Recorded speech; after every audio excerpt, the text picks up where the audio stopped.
¿cómo estás? Gracias por escuchar. ¿Qué tal, Fernanda? Mi nombre es Fernanda Familiar. Arrancamos este periodismo de vida con una crítica que realizó la agencia The Social Intelligence Unit respecto a la poca legislación que existe en México para perseguir y condenar el ciberacoso. Esto se originó por el preocupante aumento de casos en los últimos años, porque fíjense, según el INEGI, el 24.5% de los usuarios de Internet mayores de 12 años han sufrido acoso cibernético, es decir, 1 de cada 4. Y paréntesis, ¿eh? Todos los días, por primera vez, entran 120,000 niños a la red. Wow. A Internet, todos los días. ¿Como nuevos usuarios? Como nuevos usuarios. O sea, tú tienes la posibilidad de pescar. Tú te imaginas que estás en un lago pescando, en el mar, y tienes 120 posibilidades todos los días. Es un mundo. Es un mundo. Para estos locos. Imagínate. Entonces, The Social Intelligence Unit afirmó que en México aproximadamente 65.5 millones de personas utilizan Internet. Y los estados en donde hay más reporte de ciberacoso son Aguascalientes, Estado de México, Quintana Roo, Hidalgo y Puebla.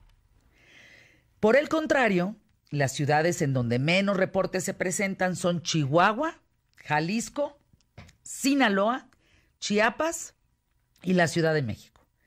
Pero cuidado, porque el hecho de que no se presenten denuncias no significa que no haya casos de acoso cibernético. De acuerdo con el módulo de ciberacoso del INEGI, de ese 24.5% de víctimas, 52.1 son hombres, 47.9 son mujeres. Y aunque en el rango de edad entre 12 y 19 años, ¿qué creen? Las mujeres son más afectadas, mientras que los de 20 a los 50 años son los hombres más acosados. Las víctimas de acoso por medios digitales se enfrentan a situaciones como ser registradas en un sitio web sin previo consentimiento, recibir spam o un virus en su correo electrónico, recibir mensajes o llamadas con insultos, bueno, evidentemente además de intimidaciones y amenazas. Otra práctica que utilizan los acosadores es contactar a sus víctimas mediante identidades falsas, robar datos personales, enviar videos o imágenes con contenido sexual o agresivo y obligar a entregar contraseñas para controlar y rastrear las cuentas personales. Ahora, no obstante, uno de los casos más frecuentes consiste en dañar a la víctima al publicar información vergonzosa, falsa o íntima, como le ocurrió a Ana Greve. ¿Se acuerdan de ella? Este caso muy escuchado, una chava de 17 años. El testimonio de Ana Greve, coincide en varios puntos con las denuncias y narraciones de millones de víctimas que han sufrido ciberacoso. Primero, un día como cualquier otro, su nombre se vuelve viral en redes sociales. Y ahí inicia el calvario. Estudiante de preparatoria, amante del ejercicio. Fíjense cómo toda su vida es una vida estable, es una vida que no tiene problema. En fin, le gusta el arte, amante del ejercicio, le gusta la moda. Y de repente, pues se encuentra con un desconocido. O por lo menos alguien que se esconde cobardemente tras el anonimato de Internet que decide difamarla. La mañana en que Ana llega feliz al colegio, imagínense por favor, pónganse tantito en sus zapatos, terrible. Se levanta Ana, llega feliz al colegio y bueno, pues lejos estaba de imaginar que un video pornográfico subido a la red con su nombre, sería en ese instante, pero así, la chispa que haría estallar una serie de ataques, descalificaciones, señalamientos e insultos de sus compañeros. La prueba para condenar su nombre y reputación consistió en un video pornográfico en donde lo único que relaciona a Ana con la mujer que aparece en el acto sexual es que las dos tienen el pelo güero, son rubias, y las dos tienen pelo largo. Pero señalan que ella es la del video. Imagínense cuando no lo es. Ahora, no se muestra el rostro de la mujer, mucho menos hay elementos que comprueben que se trata de la misma joven de 17 años que hasta hace unos meses vivía tranquila en su vida. Y yo les pregunto, ¿cómo se enfrenta un adolescente a este tipo de situaciones? ¿Cómo le dice a sus padres que hay un video en internet en el que aseguran que está teniendo sexo con alguien que jamás en su vida ha visto, pero que además no es ella? ¿Y cómo convences a la gente que te ataca que no tienes nada que ver con ese video? Ana pasa por las lágrimas, el enojo, la frustración, la humillación, la tristeza, la falta de dignidad. Imagínate, tu nombre está involucrado en algo que no eres tú. ¿Habrá algo más injusto? Ruin. Miserable. Sí, claro. Pasa por un ataque de pánico, todo en un mismo día, preguntando, bueno, ¿quién está atrás de este video? O sea, ¿por qué me están haciendo a mí esto? ¿Por qué a mí? Si es un conocido, si se trata de una broma. Miren, paréntesis de mi guión, y esto nunca lo he dicho públicamente y espero podamos comprenderlo. A mí hoy por hoy me siguen confundiendo con una persona que golpea a un policía. Yo no soy esa persona. Agradezco enormemente a quienes me conocen, saben mi estatura, saben cómo traigo el pelo, a mi familia, el apoyo, mis hijos, mis amigos, mis compañeros de trabajo y el público que me conoce desde hace mucho tiempo y sabe que esa persona no soy yo. Lo agradezco enormemente. Pero hubo un instante, es un pequeño minuto, que yo sentía que me iba a un abismo, siendo una mujer madura, una mujer de 51 años, con las herramientas que tengo, el conocimiento que tengo, la madurez que puedo tener, con todos los elementos de amor a la redonda, y yo sentía un hueco en el estómago impensable. Y en el instante de sentirlo, de decir, ¿quién me está queriendo hacer tanto daño? Haciendo creer que esa soy yo cuando no soy yo. Decía, yo me siento así y tengo herramientas. Y lo pensé sentada en mi escritorio. Dije, imagínate un chavo o una chava en la adolescencia que les pase esto. ¿Cómo resuelven? Si yo me estoy yendo a un hoyo, imagínate estos chavos que no tienen esas herramientas de seguridad, de decir, esa no soy yo, y lo enfrento públicamente, no soy yo. ¿Cuántas veces quieren que lo diga? No golpeé jamás a un policía. Imagínate esta chava a los 17 años, que así como yo, de repente aparece un video que dicen, ándele, esta es. Y dice, oye, no soy yo la que estoy en el acto sexual. No soy ella. Le entra un ataque de pánico, llora. Sientes que te mueres. Por tu familia, por ti, por tu dignidad, por tu prestigio. Porque tu nombre está involucrado en algo que tú no hiciste y alguien te quiere hacer daño. ¿Se imaginan? ¿Cómo te sacas de ahí?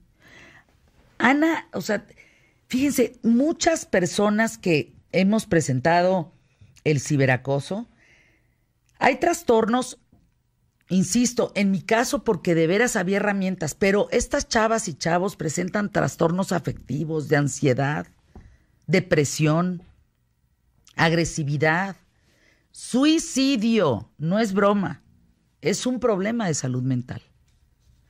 Porque es como un linchamiento público. Sí. ¿Tú has vivido algo así, Emilio? Afortunadamente no, la verdad es que no.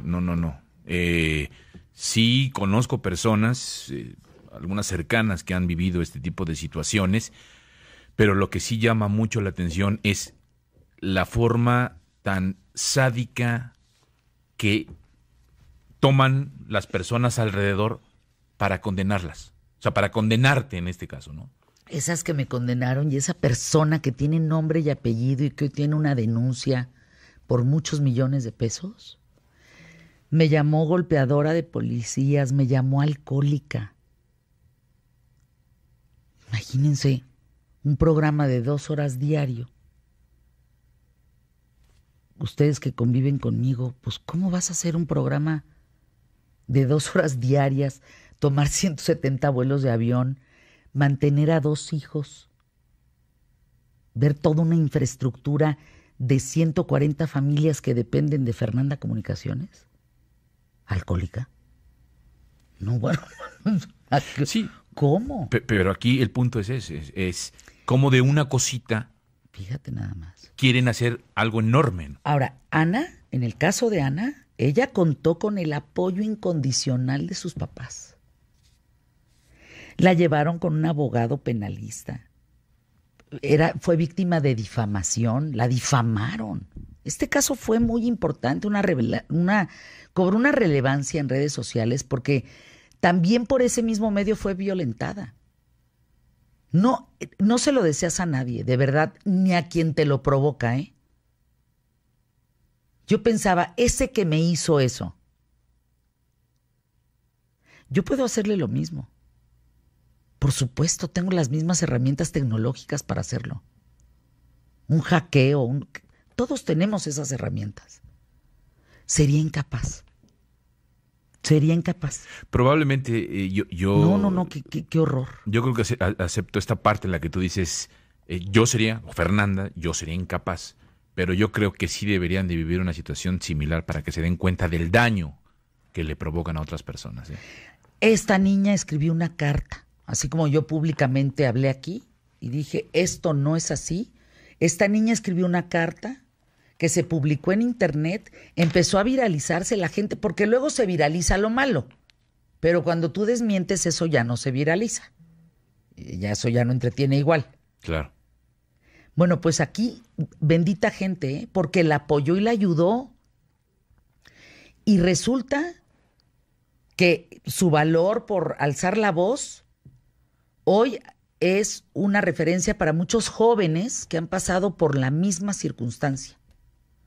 Si tú o alguien cercano a ti está sufriendo un acoso de ciberacoso, pues un caso, de ciberacoso, de verdad, hay muchas acciones que emprender. Si eres menor de edad, háblalo con tus papás. Si eres mayor de edad, nadie te va a sacar adelante. Miren, a mí me sacó adelante mis hijos, mi familia, mis amigos y la gente de Grupo Imagen. Algunas personas de Grupo Imagen que estuvieron tan cerca de mí me dijeron, es que sabemos quién eres. No te preocupes. Eso no es cierto. Ese acto de confianza te saca adelante. Si no, no están solos, es lo que les quiero decir. A mí me tienen, por si yo les puedo ayudar en algo, aquí estoy. Así es que toma fotografías de la pantalla. Registra los ataques, no te me atontes, pues. Haz capturas de pantalla, bloquea, reporta al acosador. Busca de inmediato el apoyo de la Policía Cibernética para realizar una denuncia. Y si no sabes por dónde, mándame aquí estoy. O si no sabes qué hacer, pues aquí te ayudamos. Aquí sí sabemos qué hacer. Mándame los datos en mensaje directo. No sé qué hagas para llegar conmigo, pero aquí te ayudamos. Sabemos cómo le puedes hacer para detener esto. No contribuyan en los usuarios, no contribuyan a la ola de insultos en estos casos. Hoy por hoy siguen insistiendo. Si yo, por ejemplo, hago un comentario contra el presidente, me vuelven a decir golpeadora de policías. Ya está empezando a darme risa. Entonces eso quiere decir que pues ya voy de salida. Vas digiriéndolo más. Voy digiriéndolo. Pero si tú eres víctima de algo así, puedes hacer algo. No te preocupes. Puedes, como Ana, que fue violentada, puedes hacer algo. Flaqui guapo. Yo soy víctima de tu desprecio en redes sociales. Nunca me mandas un saludo, nunca me dices hola. Yo me siento abandonado en Twitter y en Instagram por Fernanda Familiar. A ver, síguele yo, ¿no? Yo nada más les digo que veo Eres a la periodista de la vida luz de mi vida. en sus redes sociales, Eres cómo está mi Flaqui. intensa y constante, pero no me avienta ni un hueso. Nunca. Eres. Yo sufro lo contrario de acoso en redes sociales por parte de Fernanda. Abandono. Eres mi sol Abandono de de mediodía. hogar digital. Voy a demandarte por eso. Eres mi sol de mediodía. A ver si- Eres Eres mi luna, mi sol, mi vida, mi alma. Mi bosque. Eres mi bosque. Eres mi... Espérate, estoy romántica. Espérate. El agua que calma Aquí mi Eres sed agua En que terapia- cae en mi, eres en terapia agua de pareja que cae en mi radiofónica. cuerpo y calma mi sed. y calma mi Ya sed. que no existe parejas disparejas, Calma ahora mi es sed. parejas desunidas digitalmente. Eres agua que cae en mi cuerpo. Ay, no. Oye. Espérate, eres agua que cae en mi cuerpo y cae y calma mi sed. Eres. Oye, también ya eres poeta. Eres. Es por tu forma de ser poetisa. conmigo lo que más quiero. Como tu forma de ser Y tú eres como Cirano radiofónico. conmigo. Por eso, lo que más quiero. Ya. Ahí está. Quiero una cosa G. Oliveros, te amo. Pues sí, pero todo eso no va a caber porque va a decir ahorita, te pasaste de los 256 caracteres. Como tu forma de ser conmigo, lo que más quiero. Eres. ¿Estás cantando una canción de Manuel? Manuel. Digo, de Napoleón. Eres mi barba. No, esa no puede ¿Cómo ser. que de no, tu no. barba? Eres la barba que quiero cerca. Ay, mira, está qué bonito. Eso está poca madre. Cerca. Arrancamos el programa. Eres. Punto. Pie derecho, arrancamos.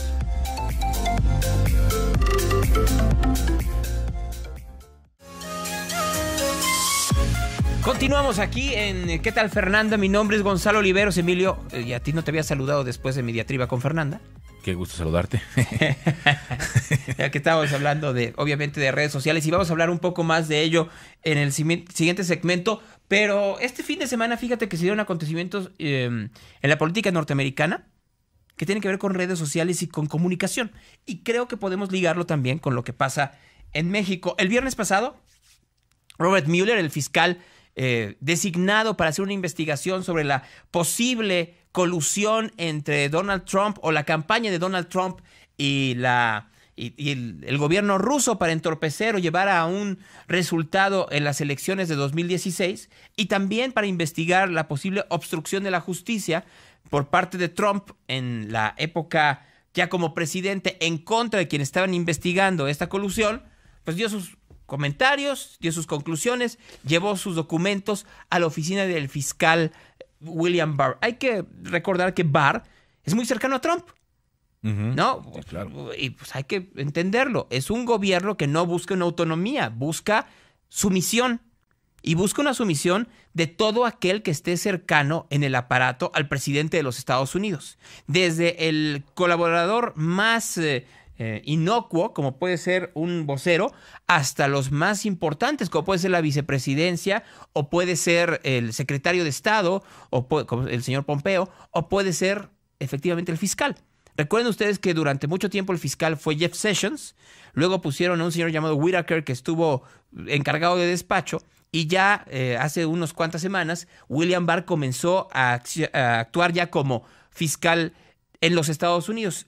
Barr entonces lo que hizo ayer es mandar una carta de 4 hojas, mandarla al Congreso, en donde él saca las conclusiones de Robert Mueller. Les dice, les voy a mandar el documento, pero por si ustedes quieren saber, lo que dice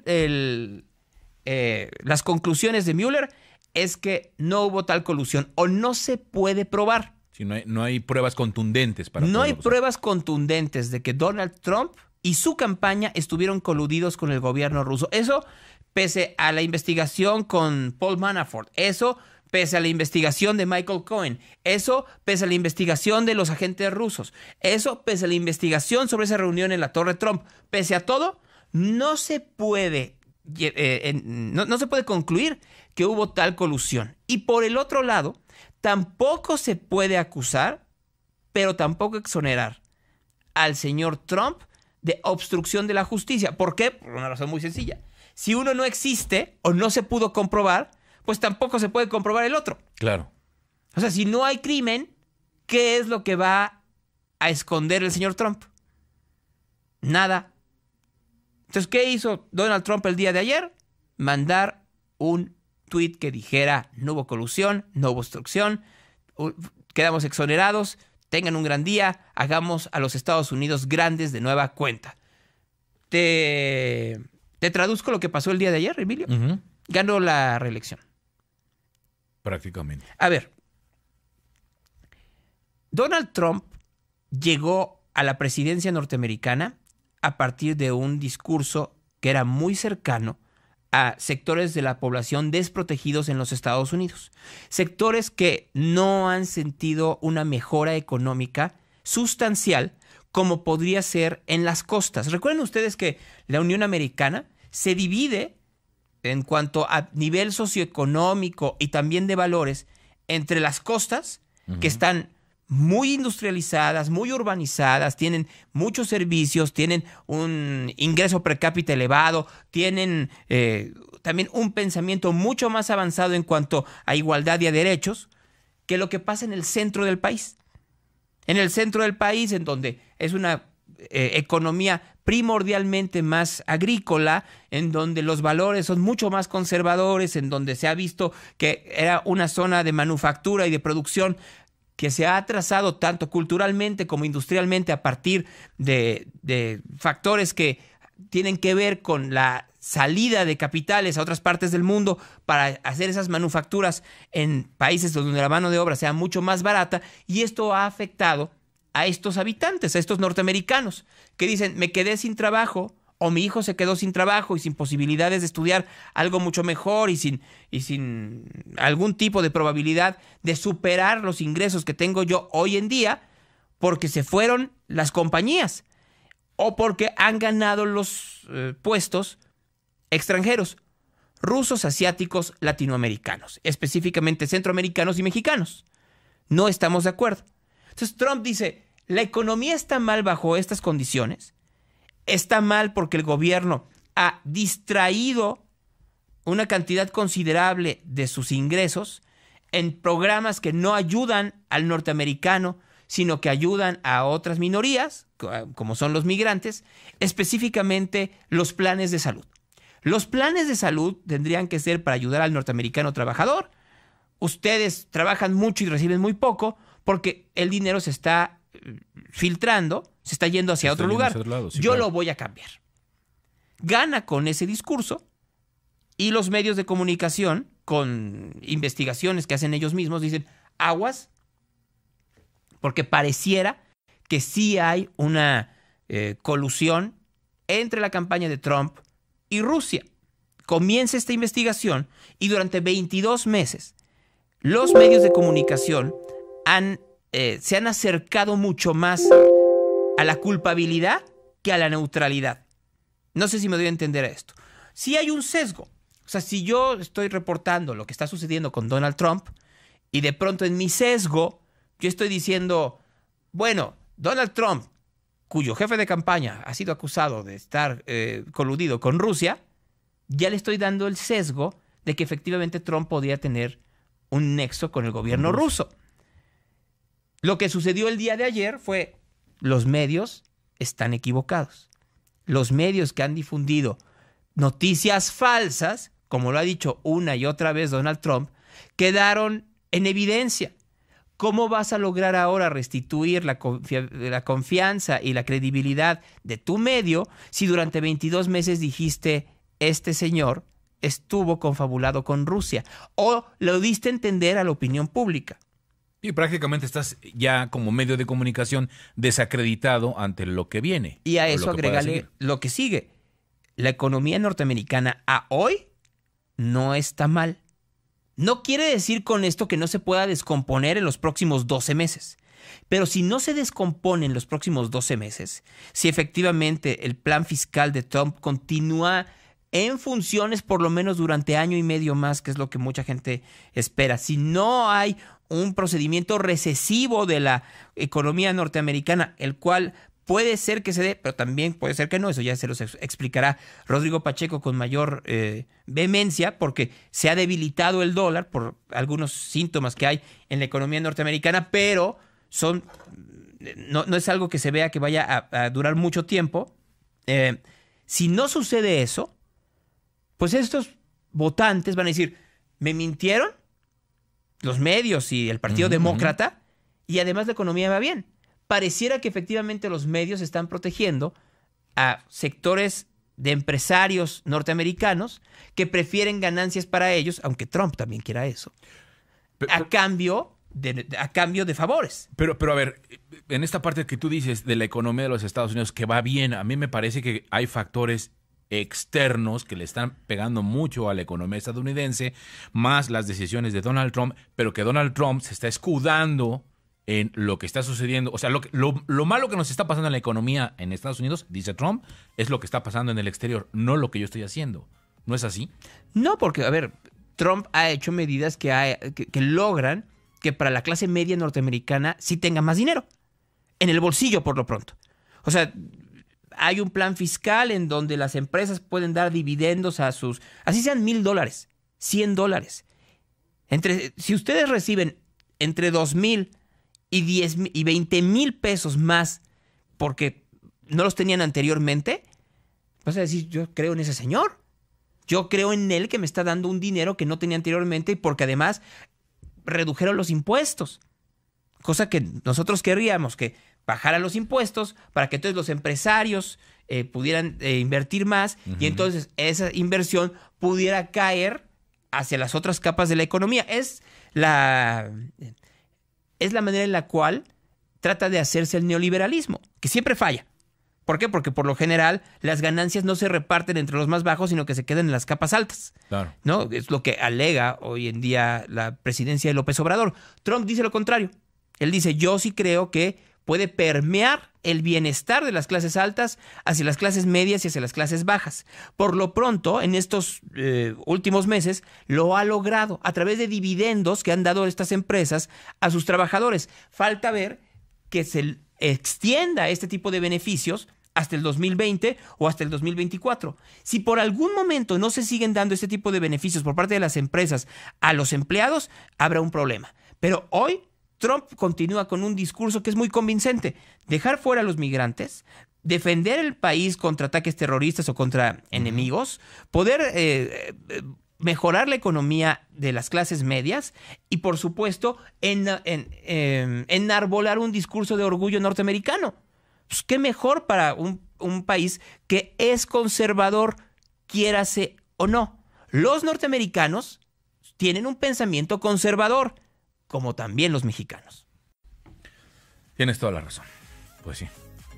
Pues, y lo que viene contra México después. No estoy tan seguro. ¿No? O sea, yo creo que ya el discurso contra México se ha calmado, porque habrá que ver cómo va a ser la política exterior que va a implementar Andrés Manuel López Obrador, que no es de confrontación, como lo hemos visto en los últimos meses.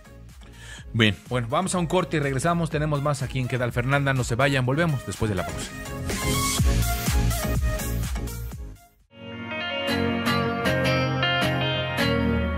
mucho gusto saludar a el doctor en Derecho Constitucional José Óscar Valdés Ramírez, de nueva cuenta aquí en los micrófonos de ¿Qué tal, Fernanda? ¿Cómo está? Muy bien, gracias. Y vamos a hablar de algo que en los últimos días se ha repetido y reiterado una y otra vez a partir de una resolución de la Suprema Corte de Justicia de un caso específico.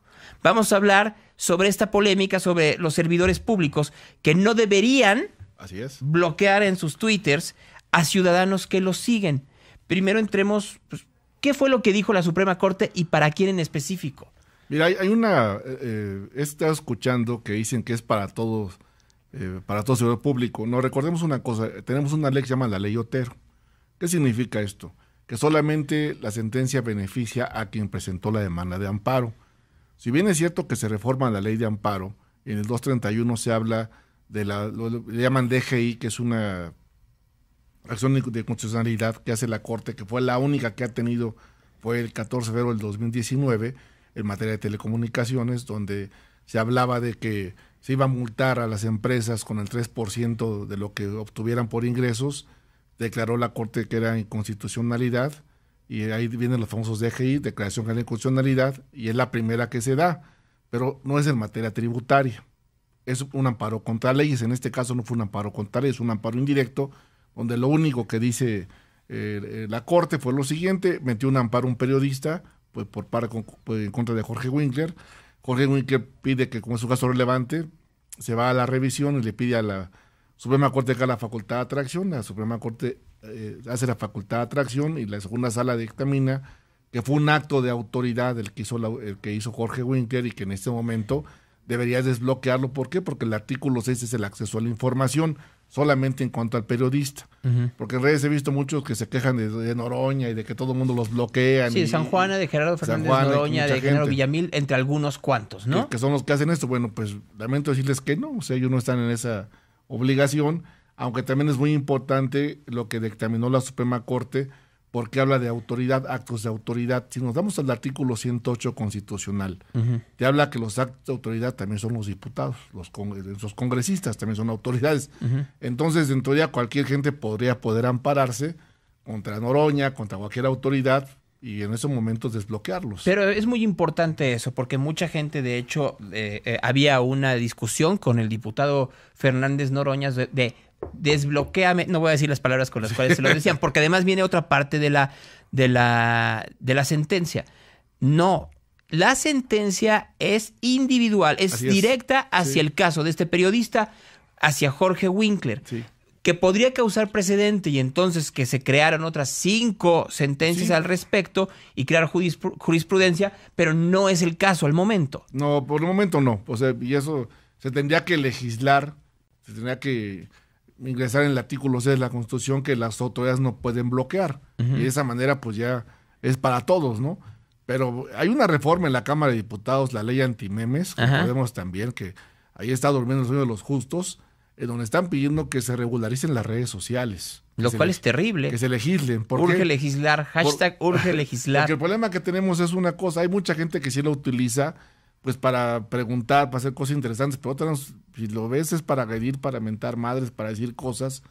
Y eso también la Corte también tocó el tema. Pero uno tendría que entender también que las redes sociales llega un momento en donde se convierten en una plaza pública y que en la plaza pública pueden suceder cosas extraordinarias, otras que pueden ser injuriosas, pero que no necesariamente todas estas están reflejando la realidad de lo que pasa en el país. Es un sentir, o sea, al final de cuentas la Suprema Corte determinó que es un sentir nacional y es un acceso a la información, eso es muy importante. Lo importante para que la gente vea que esto pueda funcionar sería que se modificara el artículo 6 o se agregara al artículo 6 que los funcionarios en redes sociales no puedan bloquear a nadie, y eso sería interesantísimo. Porque ahorita, ¿qué es lo que ha pasado? Tú le mandas a un gobernador, como en este caso le mandó al procurador por un asunto, le mandó un Twitter y automáticamente lo bloquearon y se acaba de hecho la información. Entonces, sería tedioso que todo el mundo metiera amparos contra una autoridad que te bloquea, ¿no?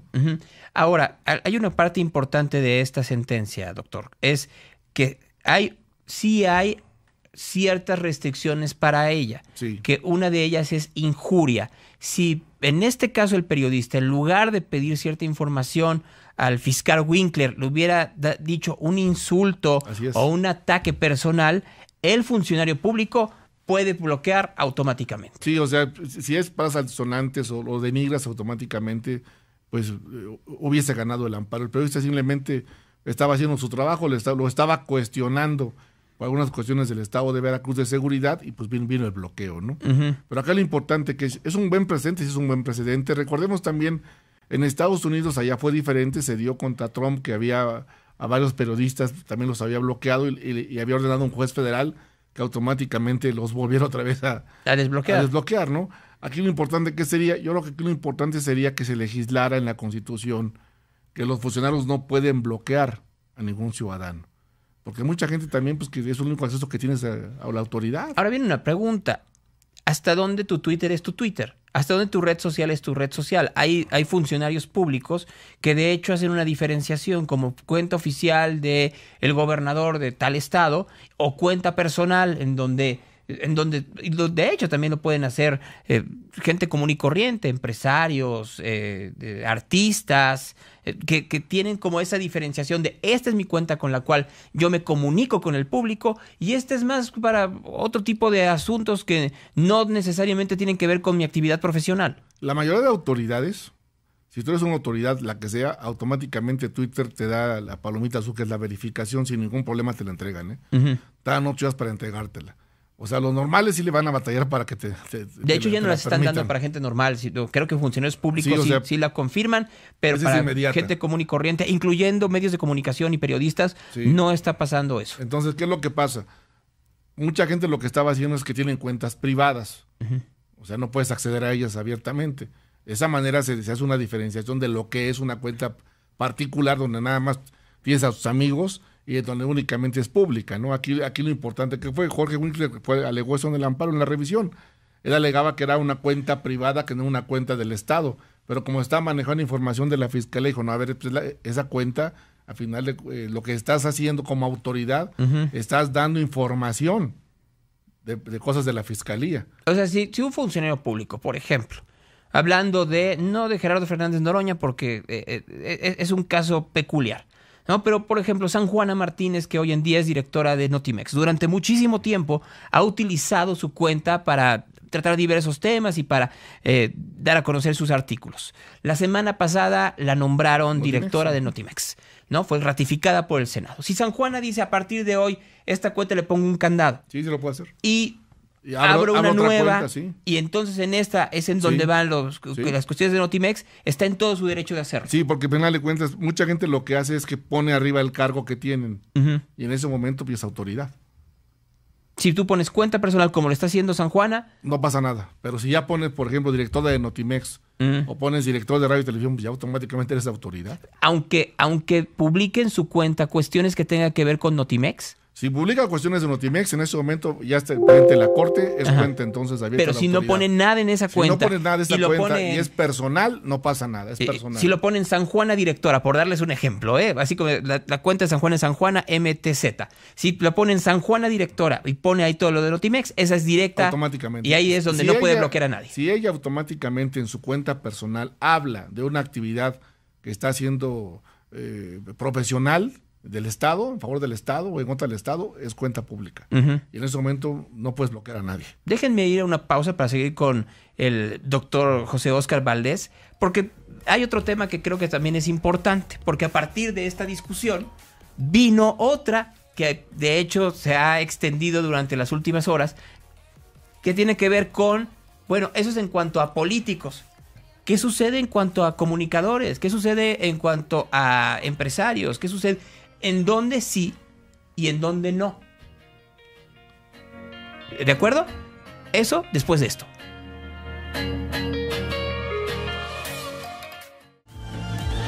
Seguimos con el doctor José Óscar Valdés Ramírez, platicando sobre esta sentencia de la Suprema Corte de Justicia sobre los bloqueos de funcionarios públicos, y nos quedamos con la discusión que se abrió sobre si un comunicador puede o no bloquear a alguien en redes sociales. Mira, desafortunadamente, como te comento, no está legislado y un comunicador no es ninguna autoridad, es un particular.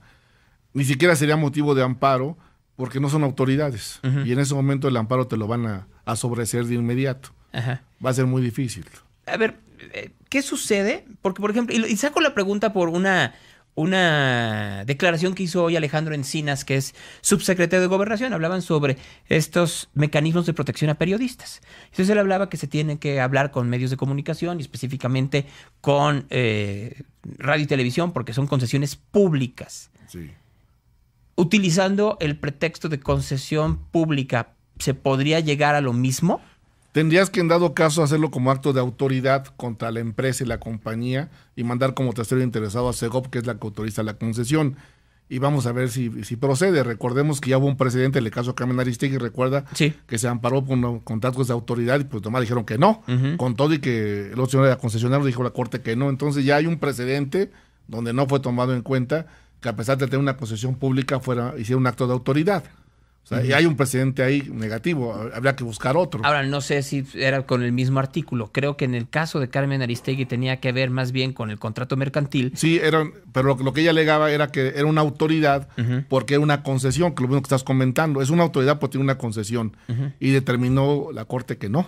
Lo único que tenemos que ver es si en este caso la concesión tendría que salvaguardar el derecho a la información. Aquí lo que tenemos que hacer es un amparo diferente en base al artículo 6 de la Constitución, que es derecho a la información, para pedirles que entonces dejaran de bloquear a sus periodistas y vamos a ver, sería interesante ver un intento. ¿Qué dice la Corte, ¿Qué no? dice la Corte en ese sentido? Yo sí creo una cosa, y yo lo creo tanto en el caso de los servidores públicos como en los periodistas o cualquiera que lo haya bloqueado. Si el canal de comunicación está roto, güey, a ver, si a mí no me está tal o cual diputado dando lo necesario, pues nada más evidencio, denuncio y hago que los votos sean quienes decidan si Pues sí. es factible o no. Y en el caso de un periodista o de un medio de comunicación, si me están bloqueando, pues no sigo ese periodista. Pues hay como 400, 500 más que podían darme una información muy parecida a lo que me está diciendo. Y menos aún hoy en día en donde cualquiera puede darte una información de manera muy rápida y verás.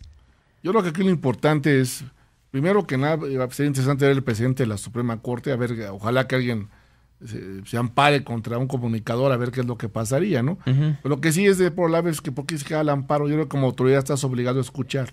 Yo creo que ni siquiera habría que ver un amparo, ¿no? Y si eres tan sensible, pues no te metes al gobierno tan fácil como eso. Eso pensaría O sea, yo. pues La no. piel la tienes que tener más Pues sí, gruesa. o sea, al final de cuentas, si te metes para servir y estás sirviendo del altar y ves que la gente te está alegando algo, lo estás haciendo por algo. Pero también, doctor, creo algo.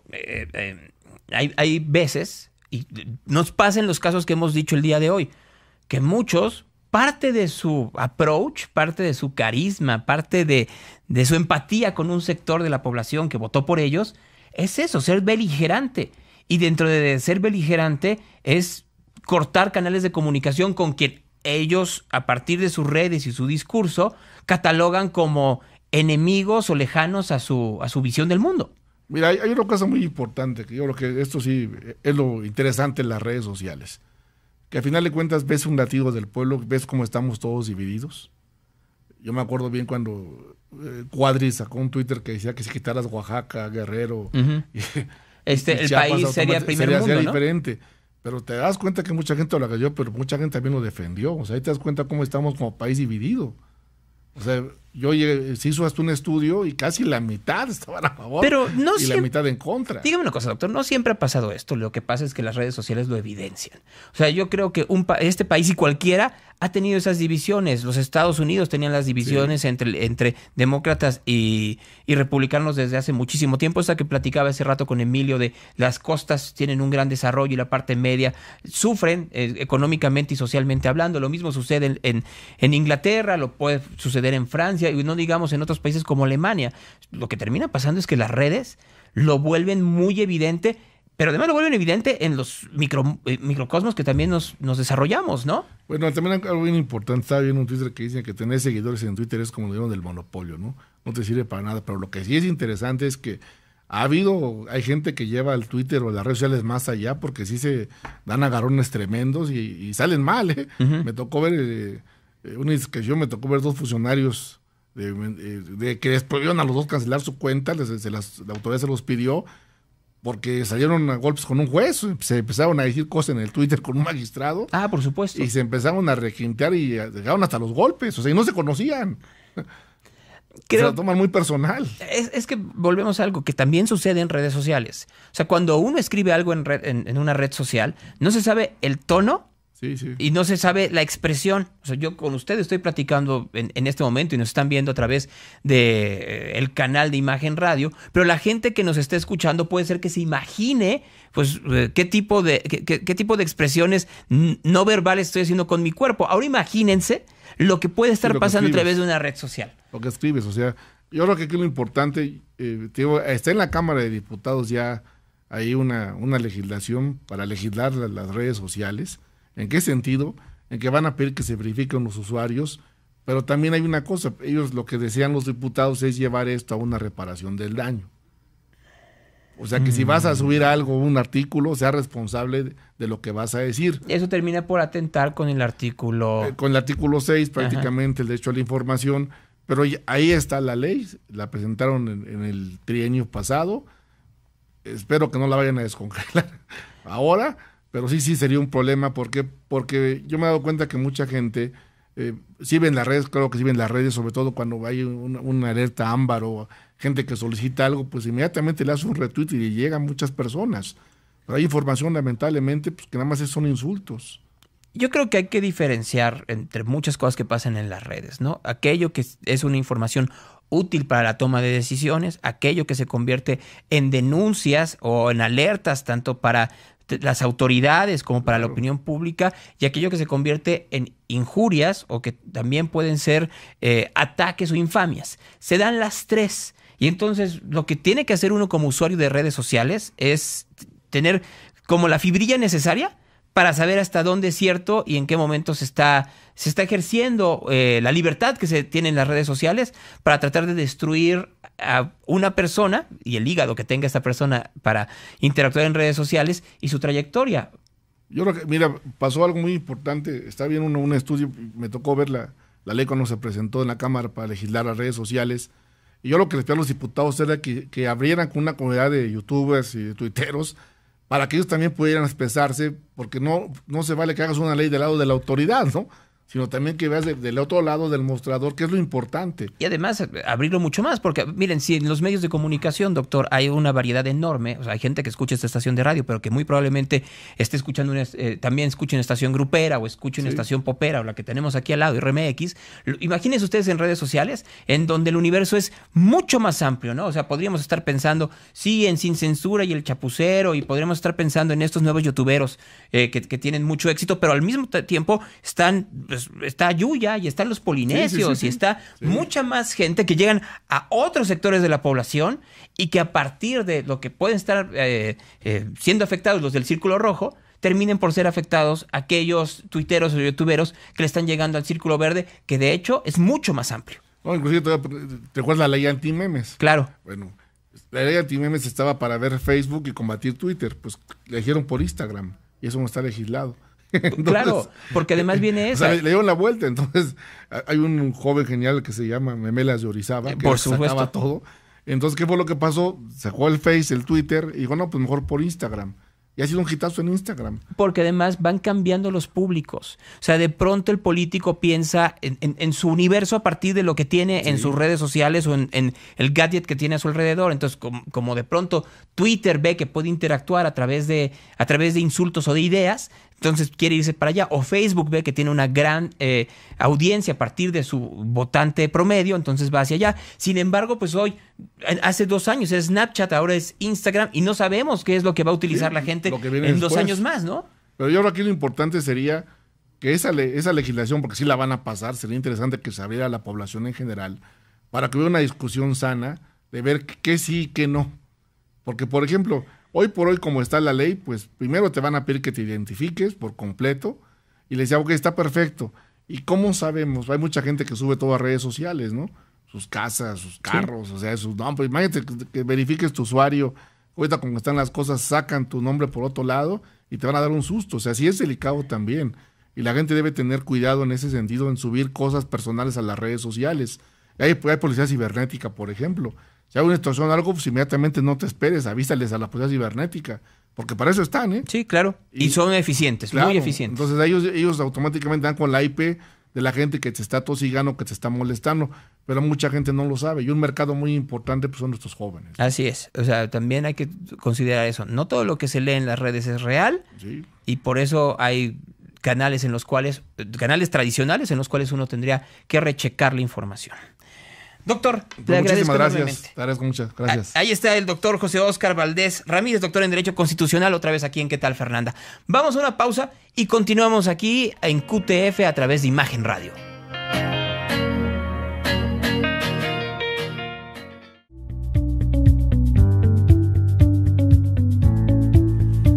Gracias por continuar con nosotros a través de QTF. ¿Qué tal, Fernanda? Yo soy Emilio Valles Vidrio y los saludamos con muchísimo gusto. Gracias por todos los comentarios, por la información que nos han hecho llegar a través de las redes sociales, sus señalamientos, sus opiniones son muy valiosas.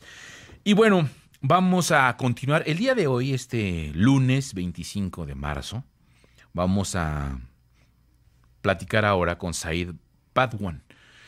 Él va a estar colaborando eventualmente con nosotros. Él es ingeniero en mecatrónica por la UNAM. Ya quienes tuvieron la oportunidad de escucharlo hace un par de semanas, la semana pasada, si no mal recuerdo, Said, pues vino a platicar de, primero como mexicano rifado, después vino a hablar de una serie de cosas importantes sobre este tema de las prótesis y todo el trabajo que ha hecho detrás de ello y de su empresa, que es director general y cofundador de Mediprint. Y bueno, ya lo conocen, quienes ya lo escucharon, pero hoy, bueno, va a estar trabajando aquí con nosotros, apoyándonos con algunos temas de contenido. Te damos la bienvenida, Said, gracias por estar con nosotros y vamos a iniciar hoy con el tema de transhumanismo e hipercapacitados. ¿Cómo estás? Muy bien, muchas gracias. Muchísimas gracias por la invitación y por poder hacer esta clase de contenidos que ayuden a la divulgación de la ciencia y la tecnología, que es una rama que en México estamos desarrollando y que no estamos nada atrás, ¿no? Hablando del tema del transhumanismo, fíjate que es una corriente muy interesante, es de estos temas que suenan futuristas, porque es una corriente que se considera inclusive cultural, filosófico, pero en realidad viene de ciencia y tecnología con una gran carga moral que habla de qué tanto la ciencia y tecnología debe permitirnos modificarnos a nosotros mismos, ¿no? Es este tema que se podría llamar por personas que están viendo esto desde una perspectiva ética como querer jugar a ser Dios, ¿no? Modificar la misma especie humana. Esto que suena a película de ciencia ficción en realidad es cada vez más factible y está ya ocurriendo. Las personas están empleando todo tipo de funciones para modificarse a sí mismo. Por ejemplo, hay estos autoproclamados cyborgs que han conectado, por ejemplo, antenas a su nervio craneal, a su cerebro, para poder tener la función de ver colores. Esta clase de función en la que cuando tienen perdida la forma de ver colores naturalmente pueden mejorarse a sí mismos para recuperarla. Ahora hay personas que están llevando esto a un siguiente nivel. Están empleando técnicas que les permiten, por ejemplo, ver en la oscuridad a través de modificaciones a su propio cuerpo. Pareciera que esto es algo nuevo, pero en realidad ha tenido mucho sentido. Por ejemplo, una persona que usa un marcapasos, ¿no? Como alguna vez comentamos, es alguien que ya es un cyborg porque tiene una máquina que está haciendo parte de sí y lo está haciendo funcionar. Cuando estas personas empiezan a usar esta tecnología no solamente para estar al par de las otras personas, sino para mejorarse, es cuando empieza a verse este tema del transhumanismo. O sea, una prótesis, alguien que necesita una prótesis no es el ejemplo que tú nos estás dando. Este transhumanismo es alguien que quizá utiliza una prótesis, pero para hacer algo más de lo que realmente necesita. Por ejemplo, todos tenemos 2 brazos y 2 piernas, ¿no? Cuando alguien pierde una y se pone una prótesis, está intentando recuperar sus capacidades. Pero supongamos que alguien se pone un tercer brazo con una prótesis, ese alguien está intentando mejorarse a sí mismo para cumplir una función que antes no podía cumplir. Este sería un transhumanista, alguien que se edita a sí mismo para mejorarse. Lo primero y más común que se hizo, incluso personalidades celebridades como Kanye West o Kim Kardashian comenzaron implantándose imanes y chips de radiofrecuencia en las manos. ¿Para qué usaban esto? Con esto podían tener sistemas de identificación únicos que les permitieran acceso a ciertas zonas, por ejemplo en sus casas, ¿no? En lugar de usar una puerta o en lugar de usar una tarjeta para pagar, ellos simplemente colocan su chip de radiofrecuencia cerca de uno de estos receptores y la magia ocurre. Incluso hay esta clase de implantes estéticos que empiezan a estar mezclados con tecnología. Por ejemplo, es el mismo caso de Kim Kardashian, que a través de una app en su celular controla de qué forma se ilumina un collar que está implantado de manera subdérmica en su cuello. Entonces, estas mejoras van desde lo estético, artístico, a cosas muy interesantes como que podrían tener aplicaciones militares, ¿no? Como estas personas que empiezan a modificarse para poder ver en la oscuridad sin necesidad de ayudas externas, personas que empiezan a implantarse objetos útiles para toda la vida, que empiezan a poder implantarse baterías encapsuladas que puedan utilizar para recargar dispositivos, siendo ellos la propia fuente de energía. Es algo muy interesante, ¿no? Y es muy interesante el concepto de que hay diferentes formas de hacer esto. Lo puedes hacer desde una perspectiva tecnológica, en la que a través de cirugía e implantarte tecnología te modificas para cumplir objetivos, o se puede hacer desde un aspecto biológico. Hay tecnologías de edición genética. Por ejemplo, está muy en boga ahora lo que se llama CRISPR-Cas9, que es una tecnología en la que funciona de una manera muy comprensible. Se edita un virus, que los virus normalmente van y editan algo del ADN, pero se edita desde un laboratorio para que haga la edición que se está buscando. A esto se le llama un vector vírico. Vector se le llama la forma de suministrar un tratamiento.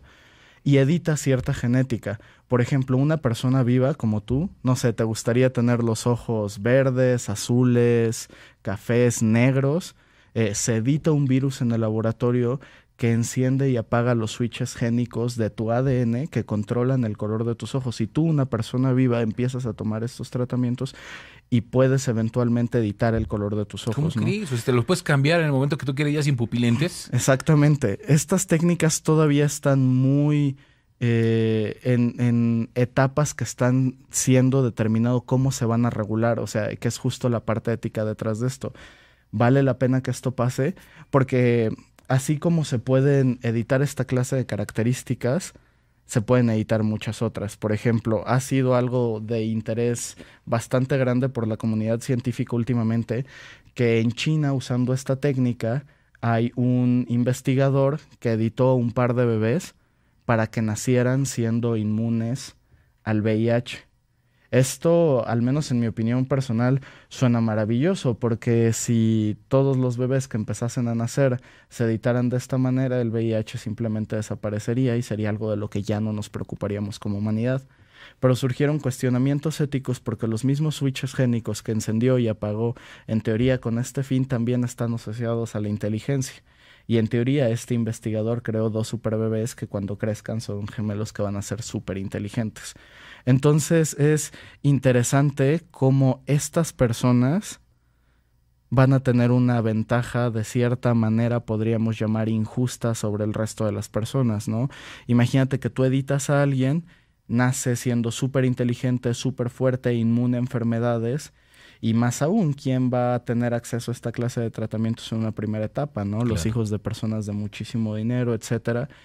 Y esto va creando un sesgo interesante desde la parte de que cuando empiezas a tener, que es un poco lo que decías, ¿no? Tenemos personas que tienen una discapacidad que intentan sustituirla con el uso de la tecnología, que a estas personas no les podrías llamar tal vez transhumanistas porque no están intentando aumentarse, ¿no? Entonces, actualmente tienes personas con discapacidad, personas con sus capacidades completas, que sería un término para referirse a esta clase de personas que normalmente no usamos, que les llaman normales, que serían personas con sus capacidades completas, pero lo que hoy consideramos normal, en el futuro tal vez no sea tan normal, porque tienes personas con capacidades completas y vas a tener personas hipercapacitadas, personas con más capacidades que la población normal, personas que sean más fuertes, más rápidas, que piensen mejor, y todo esto va a hacer que tal vez las personas con capacidades completas, lo que hoy surge coloquialmente llamar como normal, ¿no? Aunque no sea tal vez un Emilio cualquiera correcto. Ya no está al nivel. Exactamente. Entonces, por ejemplo, en una parte laboral, cuando tú estés en contacto con esta clase de personas, podrías estar en una desventaja.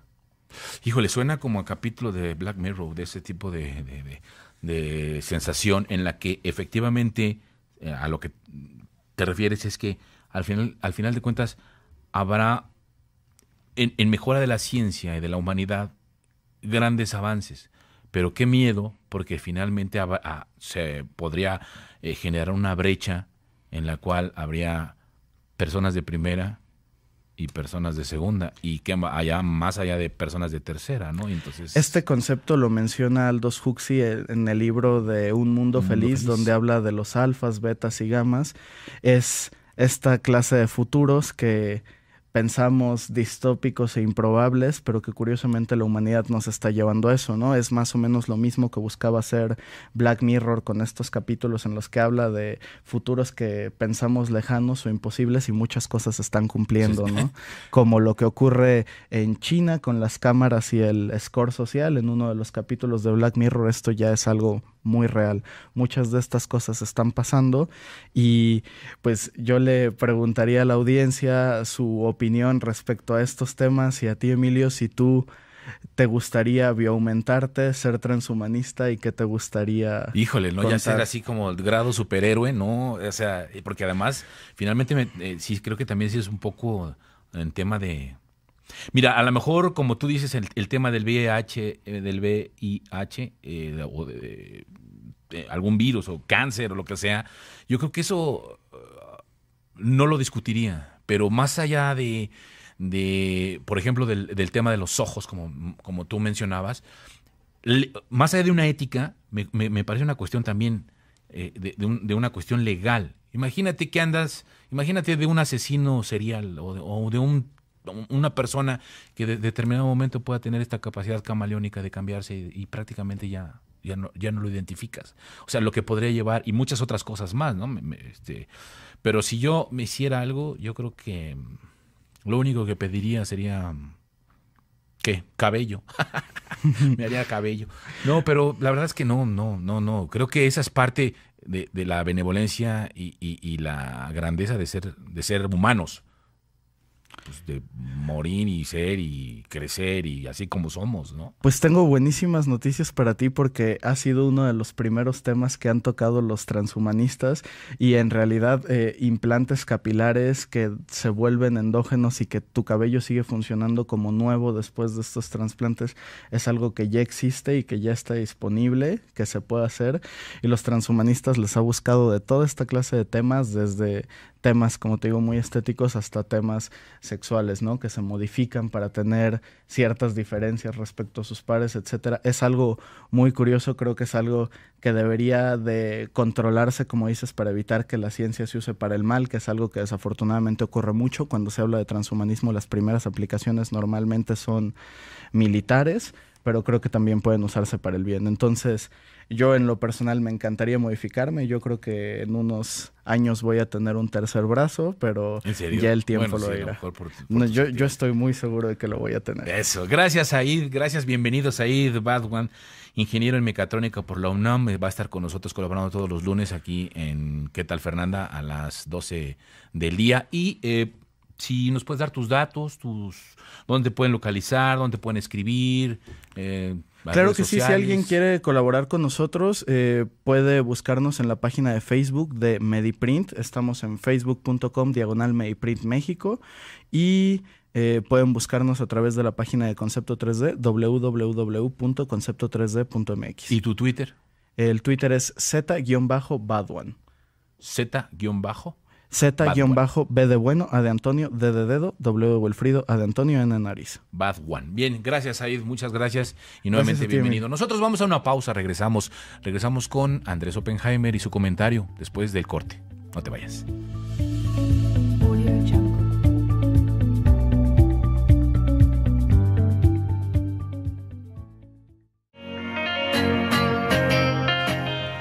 Vamos ahora con Andrés Oppenheimer. Ya nos había adelantado Gonzalo Oliveros este tema, el de Rusia-Trump, el informe del fiscal Mueller, que concluye que la campaña del presidente de los Estados Unidos no conspiró con Moscú en las elecciones del 2016. Pero vamos a escuchar la visión de Andrés Oppenheimer. ¿Cómo estás, Andrés? Te escuchamos. Buenos días. Ayer domingo fue el día más esperado por la clase política de Estados Unidos en más de 2 años. Fue el día en que se dio a conocer el informe del fiscal especial Robert Mueller sobre la posible complicidad del presidente Trump con Rusia para ganar las elecciones del 2016. Y como sabes, aunque el informe de Mueller confirma de que Rusia trató de ayudar a Trump para ganar la presidencia, exonera a Trump de haber participado en un complot. En otras palabras, que Trump y sus colaboradores no conspiraron con los rusos para ganar las elecciones, aunque no lo exonera de haber tratado de obstruir las investigaciones judiciales. Tú me vas a preguntar seguramente cuál va a ser el impacto de todo esto. Bueno, te comparto 3 conclusiones, una de las cuales es bastante escalofriante.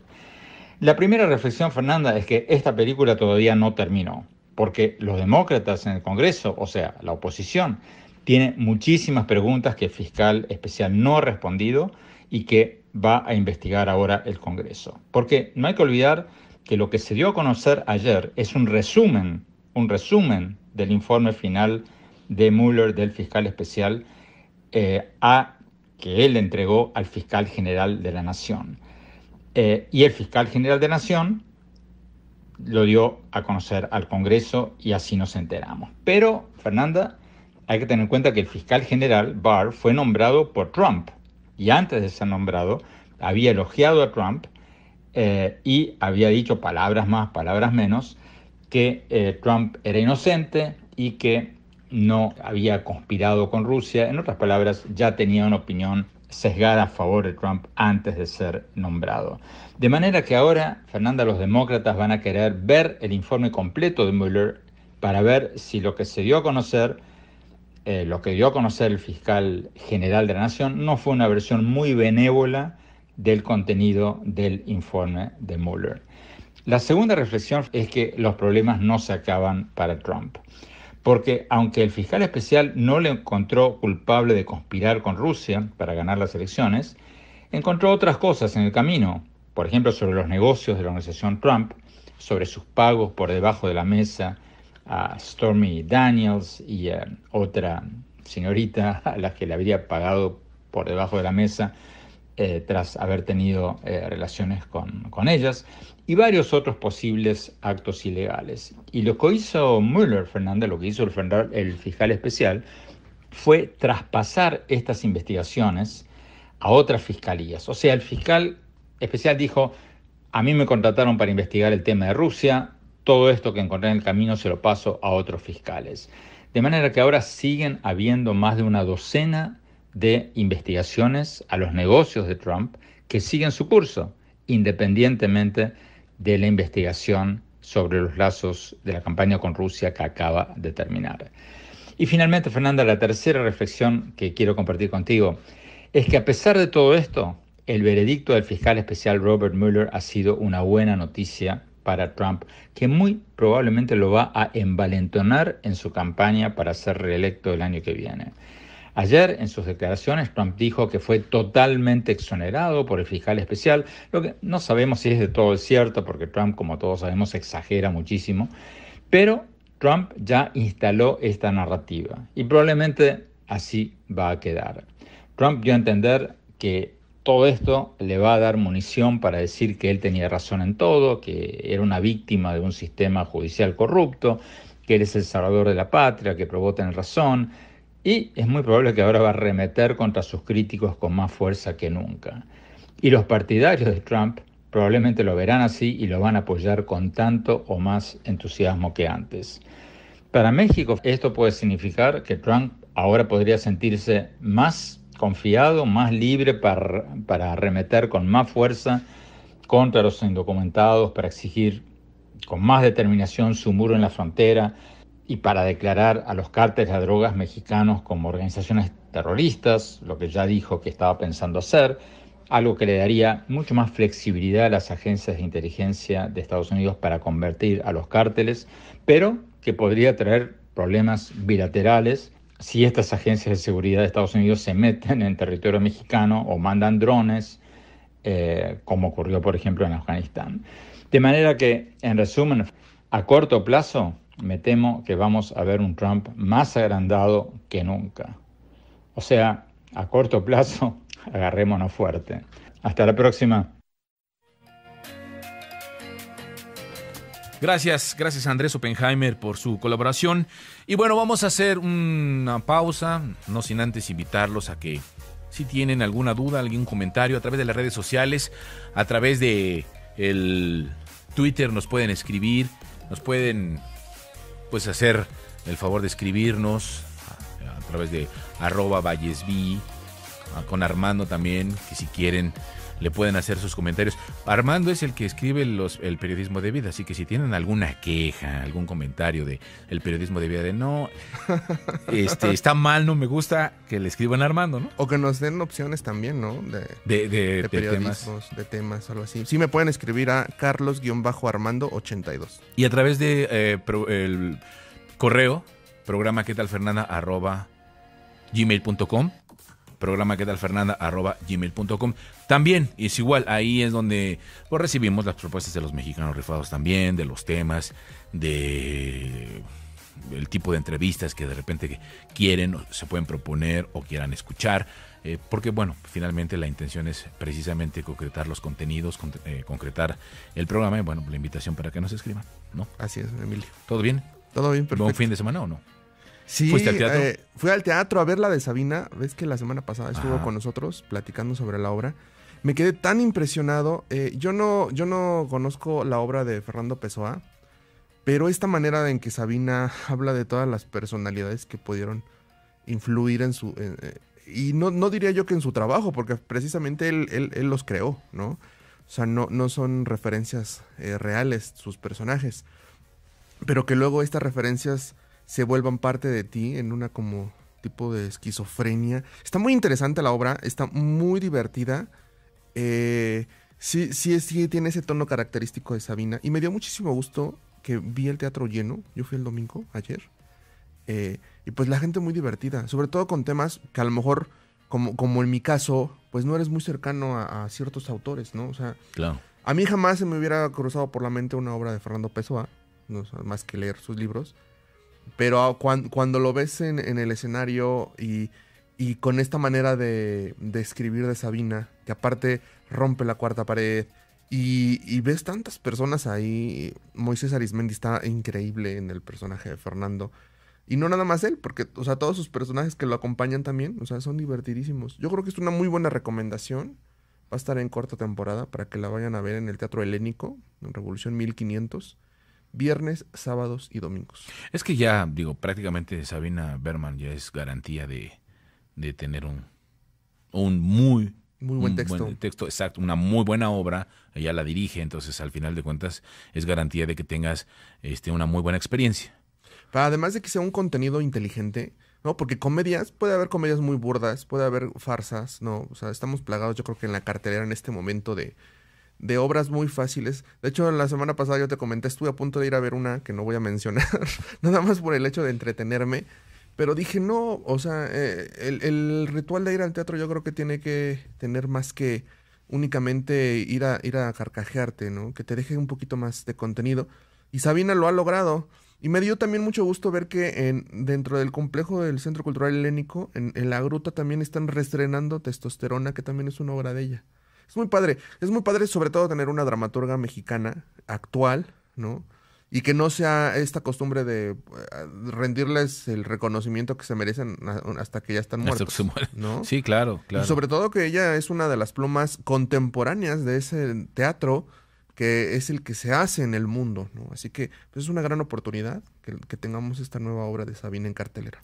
Pues gracias, Carlos, por la recomendación. Yo no tuve tiempo, la verdad, desafortunadamente el fin de semana, pero sí tenía y tengo muchas ganas de asistir a la obra, a ver si este fin de semana tengo chancecín para lanzarme. Bueno, vamos a un corte. Les recuerdo que mañana vamos a estar transmitiendo desde Monterrey. y tenemos mucho más que compartir, así que la invitación a que sigan con nosotros. Vamos con Zoe Water y nuestra mexicana rifada un poco más adelante. Volvemos después de la pausa.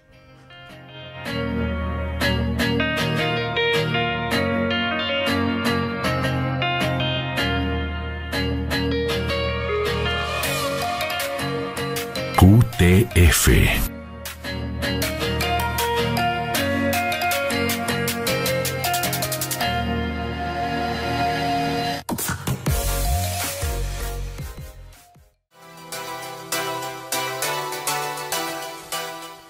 QTF, a través de los micrófonos de QTF, continuamos y vamos con nuestra mexicana rifada. Ella es la doctora Araceli Ochoa, es neuróloga egresada del Hospital General de México, especialista en el manejo de padecimientos crónico-degenerativos, en la atención del adulto mayor y pacientes pediátricos.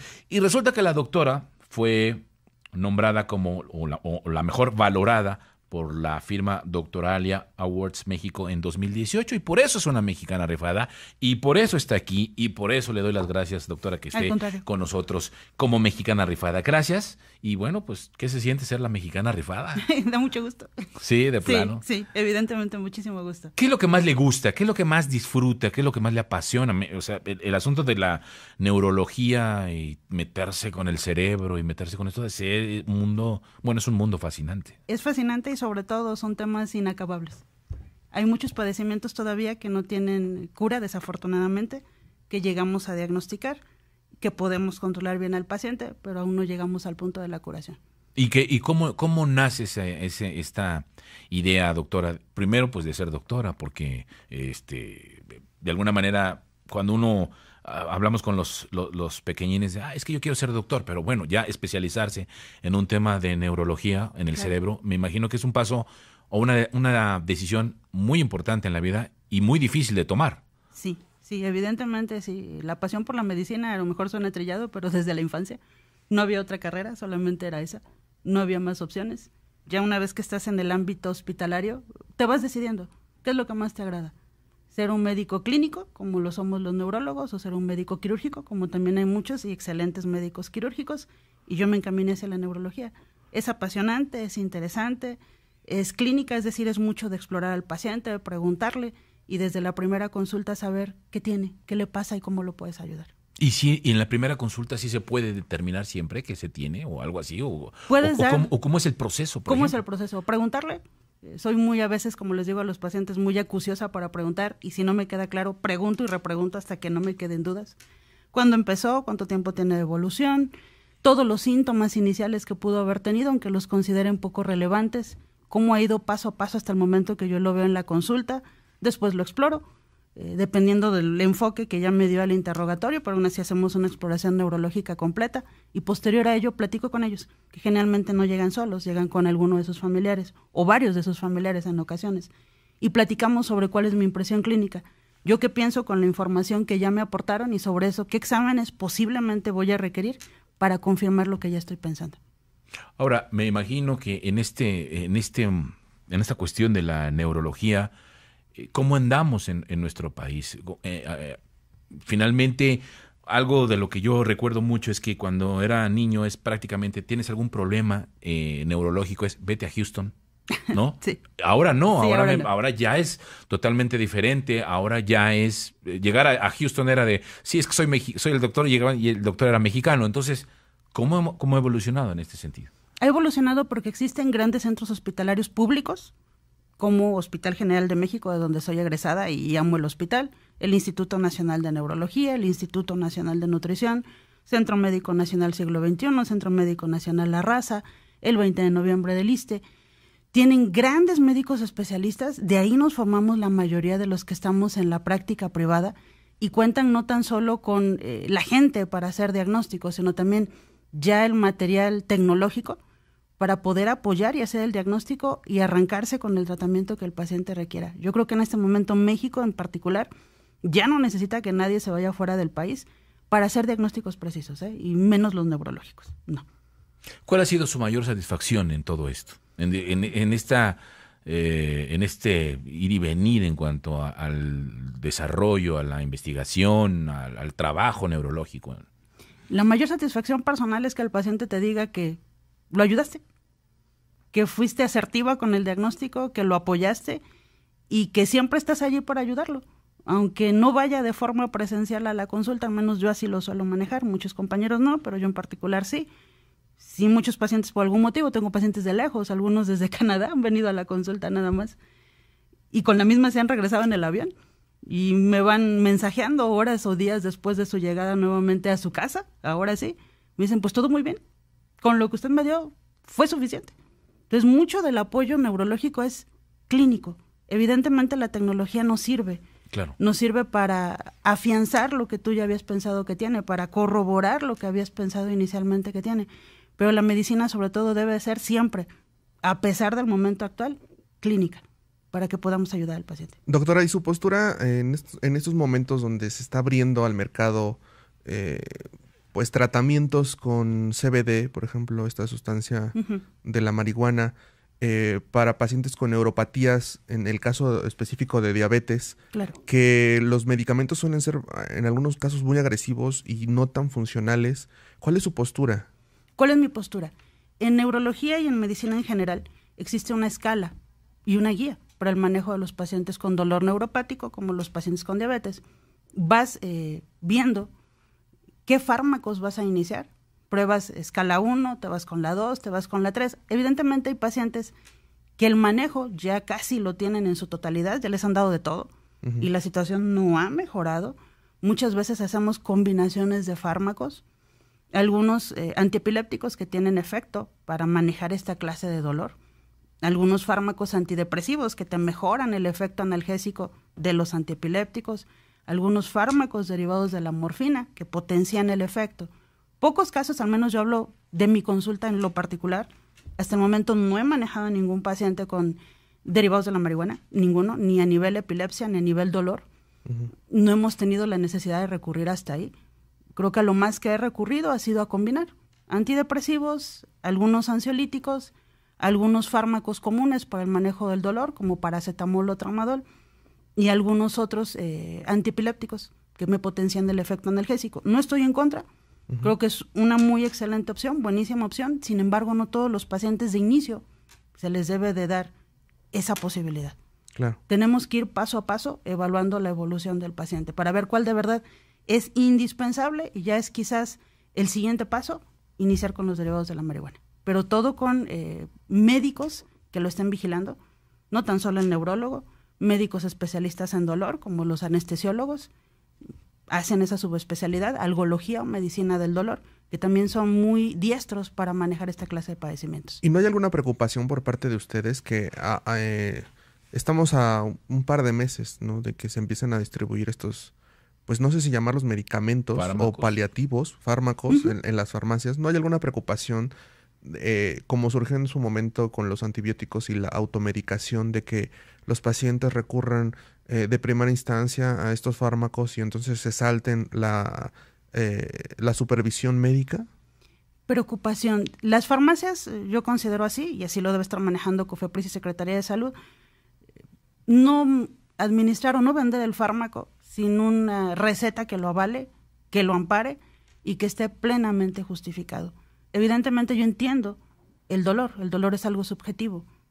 Cada individuo lo maneja de forma diferente, nadie quiere tener dolor, lógicamente, pero lo que siempre le pido a todos los pacientes es algo que esperas que te brinden: paciencia, que te permitan evaluar los tratamientos, que sean muy cautos con lo que se administran, aunque suene quizás a maravilloso y que posiblemente le quite el dolor, puede tener repercusiones, y lo que menos queremos es eso, en realidad es ayudarlos. Claro. Pues sí, al final, digo, en el tema, por ejemplo, de la epilepsia, hemos hablado en temas de la epilepsia que sí ha funcionado. Ah, sí, fabulosamente. La niña Grace, que es claro, el caso emblemático del que ha habido, pero que también de alguna manera nos sorprende cuando de repente venden pomadas en el metro, ¿no? Entonces, claro. o sea, Sí. De alguna forma o otro que digo que son falsas, que ni siquiera son. Sí, no son reales, ¿no? No son reales. Y que también ha entrado a este asunto del debate de que si el consumir, más allá no como fines medicinales, sino consumir marihuana, como fumar marihuana, con fines recreativos, que pues tiene afectaciones al cerebro, que hay quienes dicen que efectivamente que no es cierto, que a la larga no es cierto, pero Pues sí es cierto. Es cierto, ¿no? Sí es cierto. Sí, ¿cuáles Sí es son cierto. esos efectos? Digo, finalmente. Se han hecho estudios, los estudios más grandes se han hecho en Estados Unidos. En una universidad, chicos que entraban a estudiar la universidad, se estudiaron previo al consumo de marihuana, al inicio de la escuela y al término, los que dijeron que sí la consumían. ¿Qué hicieron para evaluar si tenía repercusión? Midieron coeficiente intelectual. Y se vio que a los 5 años había decremento del coeficiente intelectual en por lo menos 5 puntos. O sea que sí hay repercusión a nivel cognitivo, dificultad después para aprender. Entonces no es falso que genere problemas, sí los puede generar, aún en un primer consumo, porque no sabemos lógicamente la marihuana de dónde proviene, si la mezclaron con otra cosa. Claro. Puede Muchas generar cosas, ¿no? cuadros de psicosis, agresividad, entonces no es fácil decir que no pasa nada. Muchos factores. Pues doctora, muchas gracias. Le agradecemos mucho que haya estado con nosotros. La doctora, la mejor valorada por la firma Doctoralia Awards México en 2018 y hoy es mexicana rifada y pues se la rifa por México, como ya lo escucharon, y de qué manera. Muchas gracias, doctora. A ustedes, la muy doctora amable, Araceli buenas Ochoa, tardes. neuróloga. ¿Y con qué te quedas, mi querido Armando? ¿Con qué te Pues vas? con un muy buen inicio de semana, ¿no? Y con esta recomendación de que vayan a ver la obra de Sabina Berman en el Teatro Helénico. Y yo creo que con un muy buen programa también, ¿no? Sí, ¿verdad? Pues yo me quedo con lo que decía Andrés Oppenheimer de lo que viene ahora para lo que sucede después de esta... Y también lo decía Gonzalo, ¿no? El tema de la reelección de Donald Trump, que de alguna manera esto, pues no sé si tenga que ser muy alarmante o no, pero pues para México podría ser una más o menos buena noticia en torno de estabilidad, pero una muy mala noticia si sigue siendo Donald Trump, Claro. o viendo a México como el enemigo a vencer en vez de el aliado.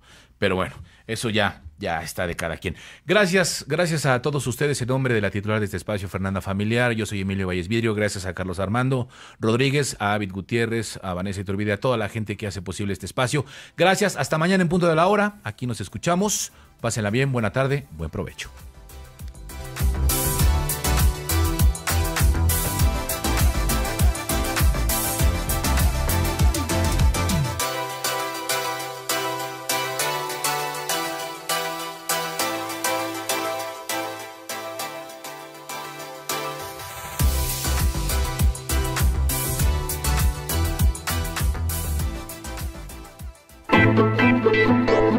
Fernanda Comunicaciones produce QTF. ¿Qué tal, Fernanda? Para Imagen Radio.